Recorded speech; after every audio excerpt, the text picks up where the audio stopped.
देव मुनि प्रभवार चित्तलिंगम काम दयन करुणाकर लिंगम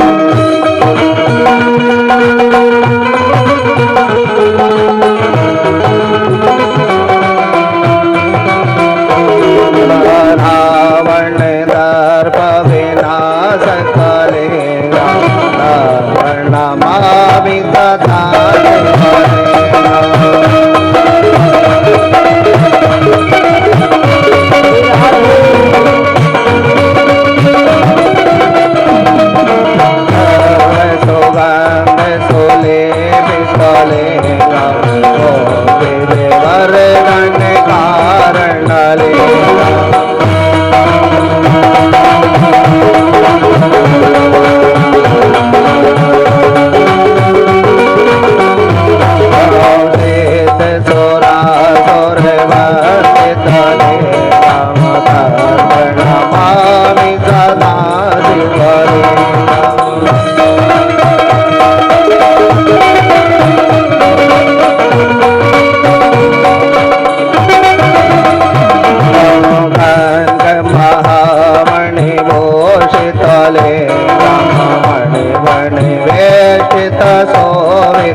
संत जी ने बाणासुर को मंत्र दिया है।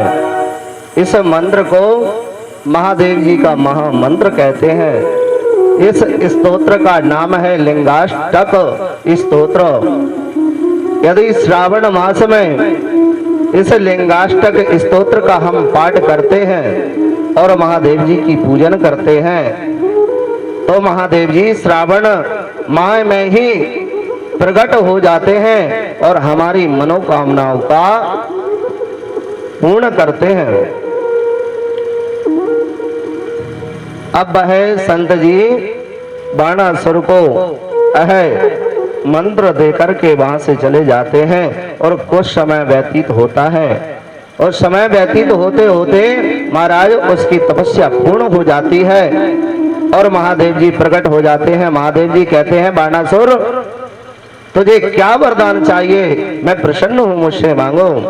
तब बाणासुर ने कहा कि महाराज अब मुझ पर प्रसन्न है तो मुझे जो पूजा करने में विलंब होता है 10 घंटे लगते हैं, तो मुझे 1000 हाथ का वरदान दीजिए कि मेरे 1000 हाथ हो जावे।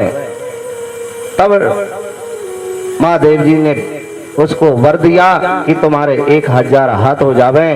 अब महाराज वह बाणासुर के जैसे ही 1000 हाथ हो गए, तो कुछ समय जो 10 घंटे का कार्य करता था बाणासुर, वह 1000 हाथों से 1 घंटे में ही संपन्न कर देता था।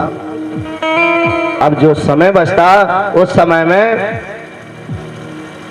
उसको अहंकार आ जाता कि मैं भगवान का भजन पूजन करता हूँ, इन हाथों का मैं अब क्या करूं, मुझे कोई काम भी तो नहीं है।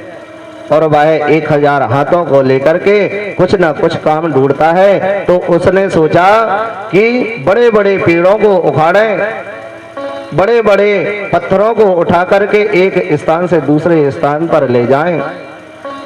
वह बाणासुर करते करते समय व्यतीत करता है और एक दिन दुखी होने लगता है।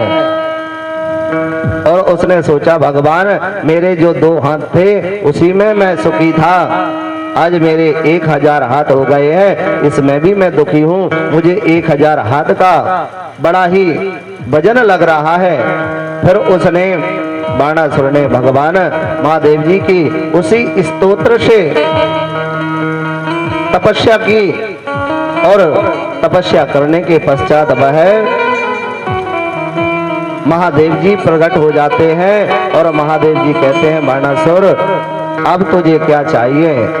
तब वह बाणासुर कहता है महादेव जी अब मुझ पर कृपा करें और जो आपने वरदान दिया था 1000 हाथ का, वह आप वरदान वापस ले लो।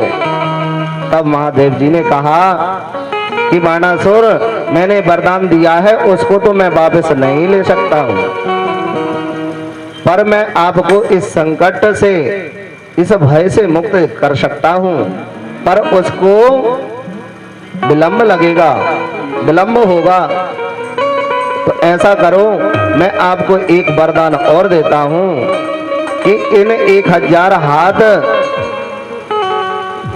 का जो संकट तुम पर है, उस संकट से ठाकुर जी उद्धार करेंगे और तुम्हारा युद्ध ठाकुर जी से होगा, बिहारी जी से होगा। तब वह बाणासुर भयभीत हो जाता है और डर जाता है कि मेरा युद्ध भगवान से होगा और मैं भगवान की पूजन करता हूँ। वह कांपने लगता है और महादेव जी से कहता है भगवान और कोई उपाय बताइए। तब महादेव जी कहते हैं इसके अलावा इस संसार में कोई भी उपाय नहीं है, क्योंकि जो वरदान मिलता है वह पूर्ण होता है। तब वह बाणासुर हाथ जोड़ करके महादेव जी से कहता है कि भगवान आप मुझ पर कृपा करें, जब मेरा युद्ध ठाकुर जी से होगा तो आप मेरी रक्षा करने के लिए उस युद्ध में आकर के मेरी रक्षा करेंगे। तब महादेव जी कहते हैं ठीक है। अब वह बाणासुर भगवान का भजन पूजन करता है और करते करते समय व्यतीत करता है और वह अपना विवाह करता है। उसका विवाह होने के पश्चात उसकी एक पुत्री होती है, उसका नाम उषा रखता है। और यहाँ ठाकुर जी के 16,108 विवाह हो गए हैं, उनसे भी 1,00,000 संतानें प्रकट हुई। उन संतानों में से अनिरुद्ध जिसका नाम था वह बड़ा ही बलवान था, शक्तिशाली था। उसकी चर्चा चारों दिशाओं में फैल रही है और उसी चर्चा को सुनते सुनते बाणासुर की पुत्री उषा के मन में प्रश्न हुआ और शयन करते समय उसने देखा कि मेरा विवाह अनिरुद्ध के साथ हो गया है। और उस दिन से उस उषा ने, बाणासुर की पुत्री ने, अपने पति रूप में ठाकुर जी के पुत्र अनिरुद्ध जी से ही विवाह करने का निश्चय किया। अब यह बात बाणासुर को पता लगी तो बाणासुर ने कहा, बेटी तुम चिंता ना करो, मैं बाणासुर को आपके समक्ष ला करके रख दूंगा। और वह बाणासुर कुछ समय पश्चात ठाकुर जी के महल जाता है और मध्य रात्रि में अनिरुद्ध जी का अपहरण करके अपने नगर में लेकर के आता है। और वह अनिरुद्ध जी भी मनी मन अपने पति रूप में उषा का वरण कर चुके हैं और बाणासुर अपनी पुत्री उषा का विवाह अनिरुद्ध जी से कर दिया। और जब यह बात का पता ठाकुर जी को चला तब ठाकुर जी एक संदेश भिजवाते हैं बाणासुर को और कहते हैं, तुमने मेरे पुत्र से विवाह तो कर दिया है, मुझे कोई चिंता नहीं है, पर मेरे पुत्र और मेरी बहू मुझे सौंप दो। तब वह बाणासुर कहता है कि यदि आपको अपना पुत्र और बधू चाहिए तो मुझसे आकर के युद्ध करें। और महाराज ठाकुर जी गरुड़ पर सवार होकर के आते हैं, बाणासुर से युद्ध करने लग जाते हैं। और ठाकुर जी जैसे ही एक बाण छोड़ते हैं कि बाणासुर के 1000 हाथों से मुक्ति मिल जाती है। अब जैसे ही दूसरा बाण ठाकुर जी बाणासुर की ओर खींचते हैं कि बीच में महादेव जी आ जाते हैं, क्योंकि महादेव जी ने वचन दिया था। और महादेव जी ने ठाकुर जी से प्रार्थना की कि मैंने जो इसको वचन दिया था वह आज पूर्ण हुआ और इसका घमंड भी चूर्ण हुआ और मेरा मकसद भी पूर्ण हुआ। ठाकुर जी हम पर कृपा करें। तब ठाकुर जी ने महादेव जी पर और बाणासुर पर कृपा की और अपनी बहू को लेकर के अपने पुत्र सहित अपने द्वारका नगरी को चले गए। आइए महाराज हम भी इसी प्रकार ठाकुर जी से प्रार्थना करें कि महादेव जी ने जिस प्रकार से बाणासुर पर प्रसन्न हुए और ठाकुर जी ने हम पर कृपा की, ऐसी ही हम पर भी कृपा करें। बोलिए वृंदावन बिहारी लाल की जय। और महाराज हम क्या सोचते हैं कि जो कुछ है सब हमारा है, फिर जब हम हमारा सोचेंगे तो ठाकुर जी की कृपा नहीं होगी। इसलिए हम सभी भक्त सोचें कि जो जीवन है, जो यश है हमारा, वह सब आपकी ही कृपा से है। तो महाराज हमारा जीवन, कितने लोग अपना अपना जीवन ठाकुर जी के चरणों में सौंपते हैं? हाथ उठाएं, बोलो वृंदावन बिहारी लाल की। तो इस भजन के माध्यम से हमारा जीवन हम ठाकुर जी के चरणों में सौंपे। बोलिए वृंदावन बिहारी लाल की। तेरे भरोसे मेरी गाड़ी, ऐसे नहीं मूड मटका लिए, जय हो उठ करके नित्य करते हुए। तेरे भरोसे मेरी गाड़ी, तू जाने तेरा काम जाने कान्हा, तेरा काम जाने, तू जाने तेरा काम जाने, तू जाने तेरा काम जाने, तू जाने तेरा काम जाने, तू जाने तेरा काम जाने। तेरे भरोसे मेरी गाड़ी, तू जाने तेरा काम जाने, तेरे भरोसे मेरी गाड़ी, तू जाने तेरा काम जाने। राधे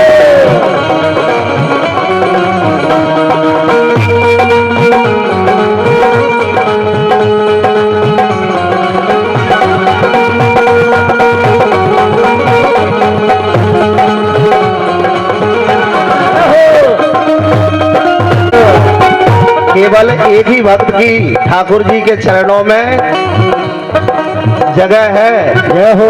और भक्तों की तो ठाकुर जी के चरणों में अर्पण नहीं किया है। कई माता बहनें सोचती हों महाराज यदि ठाकुर जी की कृपा हो गई तो सभी को खिलाने का और हमारा जो जीवन है वह हमारा संसार से मुक्त हो जाएगा, ऐसी ठाकुर जी की कृपा होगी। और महाराज हम सभी भक्त ठाकुर जी के चरणों में हमारी सारी समस्याओं को रखते हैं। फूलों में रखे जाए कांटे तो बोले, फूलों में रखे जाए कांटे किनारे लगा दे चाहे नैया डुबो दे, किनारे लगा दे चाहे नैया डुबो दे। फूलों में रखे चाहे कांटे डुबो दे, लगा दे चाहे नैया डुबो दे, किनारे लगा दे चाहे नैया डुबो दे। हो जय प्रभु है तुम्हारी जाने मेरा काम जाने, प्रभु है तुम्हारी जाने मेरा, तू जाने तेरा काम जाने, तू जाने तेरा काम जाने। गाना तेरे भरोसे मेरी गाड़ी, तू जाने तेरा काम जाने।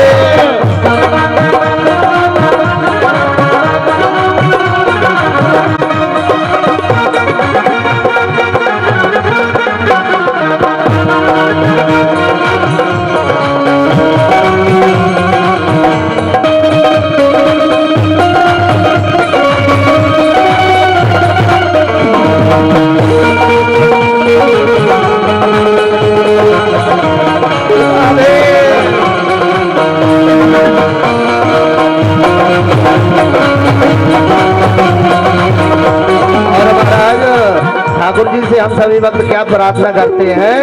सदगुरु प्यारे शरण में रख ले, गुरु प्यारे शरण में रख ले। दया की दृष्टि हम पर कर दे, दया की दृष्टि हम पर कर दे। और हमारे ठाकुर जी भी कहते हैं ऐसे मेरी दृष्टि नहीं पड़ने वाली, कैसे पड़ेगी? तो हम सभी भक्त उठ करके ठाकुर जी से प्रार्थना करें, सदगुरु प्यारे शरण में रख ले, प्यारे शरण में रख ले। दया की दृष्टि हम पर कर दे, दया की दृष्टि हम पर कर दे। छोड़ आया धरा जा तुझन मेरा काम जाने, छोड़ आया धरा जा तुझन मेरा जाने तेरा काम जाने, जाने तेरा काम जाने। तेरे भरोसे मेरी गाड़ी, तेरा काम जाने।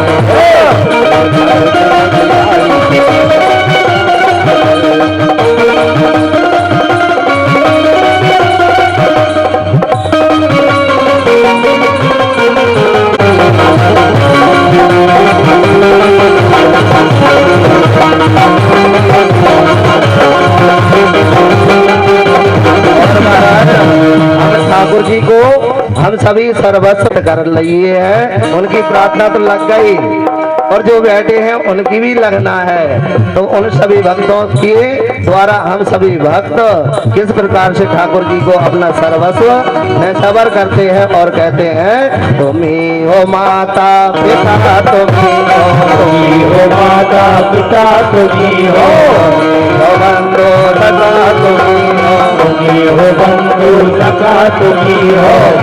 हो माता पिता तुम्ही हो माता पिता तुम्ही हो, बंधु सखा तुम्ही हो।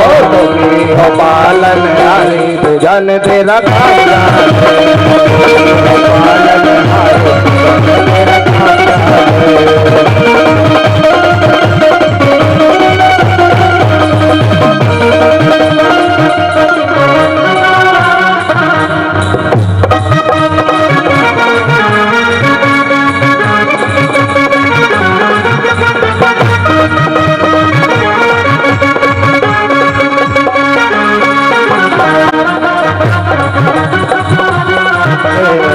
तेरे भरोसे मेरी गाड़ी तू जाने तेरा काम जाने, तेरे भरोसे मेरी गाड़ी तू जाने तेरा काम जाने। तू जाने तेरा काम जाने, तू जाने तेरा काम जाने, तू जाने तेरा काम जाने, तू जाने तेरा काम जाने। तेरे भरोसे मेरी गाड़ी तू जाने तेरा काम जाने, तेरे भरोसे मेरी